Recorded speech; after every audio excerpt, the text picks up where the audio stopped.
अस्सलामुअलैकुम दोस्तों, मेरा नाम है अहमद और आप देख रहे हैं 40 पोस्ट। दोस्तों, आज मैं आपको हर दिल अजीज फास्ट फूड यानी बर्गर के नुकसानात के बारे में बताऊंगा। साइंसदानों ने वार्निंग जारी कर दी है कि हफ्ते में 3 बार बर्गर खाने वालों को ये खतरनाक बीमारियां लाहक हो सकती हैं। आज की नस्ल फास्ट फूड की बेहद शौकीन है और बर्गर तो बहुत सारों को बेहद पसंद है, लेकिन चीनी साइंसदानों ने इनके मुतालिक अब ऐसी रिपोर्ट जारी कर दी है कि सुनकर कोई बर्गर को हाथ भी नहीं लगाएगा। मेल ऑनलाइन की रिपोर्ट के मुताबिक साइंसदानों ने जदीद तहकीक में बताया है कि जो लोग हफ्ते में 3 बार बर्गर खाते हैं उन्हें दमे का मर्ज लाहक होने का खतरा बहुत ज्यादा बढ़ जाता है। इसकी वजह यह है कि बर्गर सांस की नाली में इन्फ्लेमेशन का सबब बनता है, जो बाद में दमे की सूरत इख्तियार कर जाता है, और जो लोग पहले से दमे का शिकार हों बर्गर उनके मर्ज में मजीद शिद्दत बढ़ा देता है। रिपोर्ट के मुताबिक सेचुआन यूनिवर्सिटी के साइंसदानों ने अपनी इस तहकीक में दमे और फास्ट फूड के दरमियान ताल्लुक पर होने वाली 16 स्टडीज का तज्जिया करके नताइज मुरतब किए हैं, जिनमें बताया गया है कि फास्ट फूड खाने वालों को दमा ही नहीं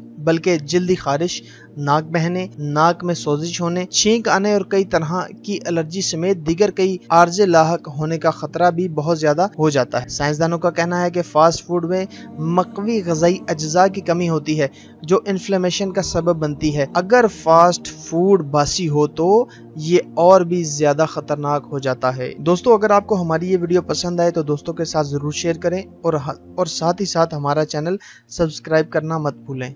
अल्लाह हाफिज।